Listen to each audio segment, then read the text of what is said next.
Hello, I'm going to run you through the basic understanding and how to basically get through Rocket League production.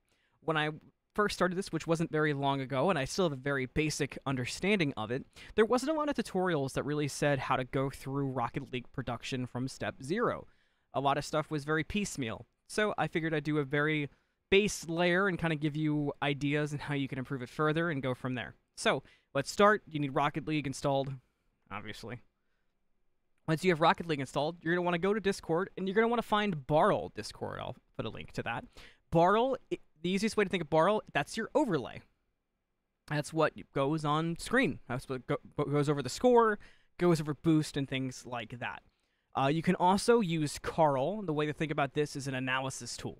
So Barl gives you the overlay, and that is for the stream, and then Carl gives you analytics for the game. Things like field dominance, ball possession, boost usage, heat maps, and things like that. And that can be for your stream or for yourself. To download them, go through and follow the steps within the Discord. Wrong thing. Go through and follow the steps in the Discord, but the basic idea is when you download Rocket League, you'll download something called, I'm going to open that right now, Bakkes mod. Super non-intrusive, you download it, it's like a two-step click process, and it's installed with your Rocket League. Alright, we got Barl set up. Let's open up Rocket League, because we'll need that as well. While Rocket League opens, we're going to go ahead and open Barl, and we're going to go ahead and open Carl. So, the way that Rocket League casting at all, some places, some leagues will have their own production, some won't. If you do it yourself, this is the kind of stuff that you're going to need. You'll know Barl's working if it has the cooked there when your Rocket League opens. That's very important to note. Carl will look like this, and when the games happen, you'll see stats on screen. I'm going to go ahead and move that. Barl will look like this, but yours will have default settings. And we'll go through more about my Barl soon. So, that's the stuff you need. Now let's talk about Rocket League. You'll need to run your own lobbies. So go play, custom games, private match, create private match, and go through your settings, make sure no bots, whatever teams you need. You'll know the game modes and such.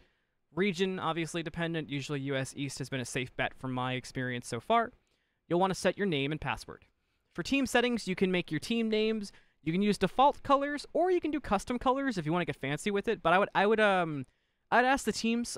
I've noticed so far some teams aren't huge on having custom colors used. Some don't care, so ask if you're unsure. It definitely adds a lot, and viewers tend to like it, but players might not be the biggest fan. In between maps, you'll want to change out your map rotations. There is one that is super duper common.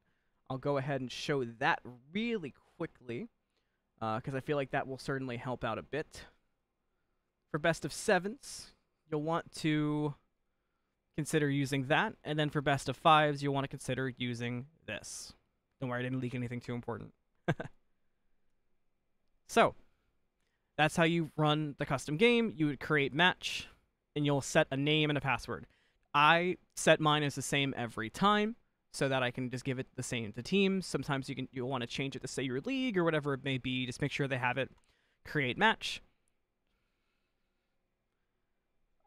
And you would just spectate. And then that's how you would watch. Once you get into spectate, oops, I almost quit leave. Once you get into spectate, press H to hide that stuff at the bottom. Press 9 to go into autocam. Alright, so we got the game on.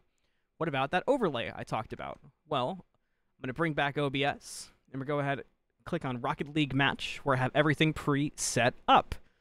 And as you can see, overlay popped up. That is from Barl. Alrighty, so let's talk about what's on the screen right now. If you look, Barl, where is my main monitor? Goodness gracious, I'm a mess today. I lost it. There it is. If you look, Barl will show the stats that pop up on the screen. So look at the Barl, and let's look at Best of 5 Week 2 ATS Ascension Cup. Go back to Rocket League Match on my overlay, and you'll see all those things line up. Go back to Monitor. To change that stuff, you can change it here, and then if you pay for Premium, which is, you know, you're paying for something that was worked really hard on and is a very convenient program. If you don't use Premium, there'll be a default one, and you can choose from a few different options. I recommend the F1 option. That's a really fun one. If you pay for premium, then you go to edit, and then you can go through and change everything. The reason there was colors, I'll show that really quick again, is because I go through and I get the hex code of the team's colors, and I put that into my boxes. For example, I do it in the logo box, or excuse me, name box?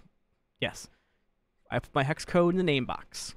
So, that is how Barl works. Carl, I don't use in my stream very often, but just to kind of give you a better idea of what's going to come up. Go back to monitor.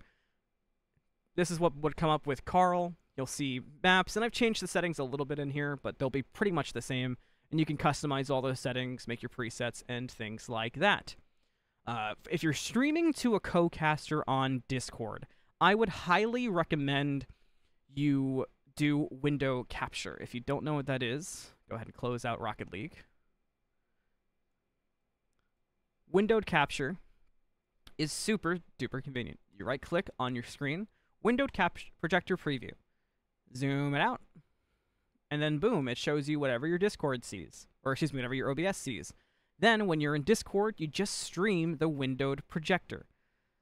When you do that, whatever you have in OBS will show. If you want them to hear audio, you would go to advanced audio properties on whatever audio you wanted your co-caster to hear from the windowed projector screen.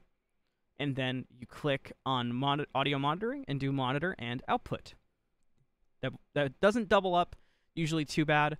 Just be careful when doing it with desktop audio. Sometimes we'll get some doubled and echoed effects that way.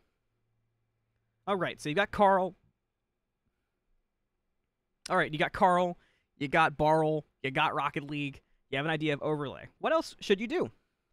Well, I do a versus screen where I show off the team, the matchup, their records. Sometimes I'll, over on this side, like right now, I have pictures up there, but I'll also do things like a previous VOD. So if we if we get rid of this stuff and we turn on something like, not that, turn on something like this, you put a video in there. I download my old VODs, and then I put them under my border.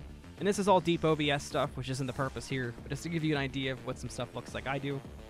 For casters, throw stuff on screen, throw a series on there, some Discord commands. You'll want to have the logo for whatever league you're casting for, or the organizations you're casting for, or all of the above.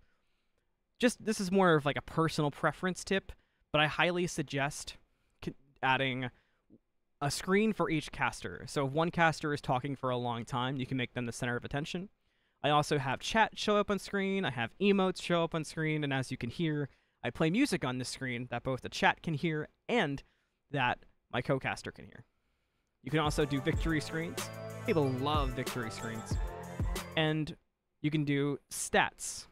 Stats are a little more complicated. I'm not going to get into that today, but just kind of a rough idea of how to get through it. And honestly, if you follow those steps, it's pretty cut and dry from there. You get into the match, and you would play, you just let things play through. The auto camera is just that. It's auto camera. So if you are casting, you don't have to worry about camming. If you're just running production, which is pretty rare in Rocket League, but some people might want to do it, then you can go through, there's different commands. I'm pretty sure 1 through 6 in a 3v3 is all the different cars. You can also left click to change cars. The thing I have in the top left that's making my voice show up is called Waveform Visualizer.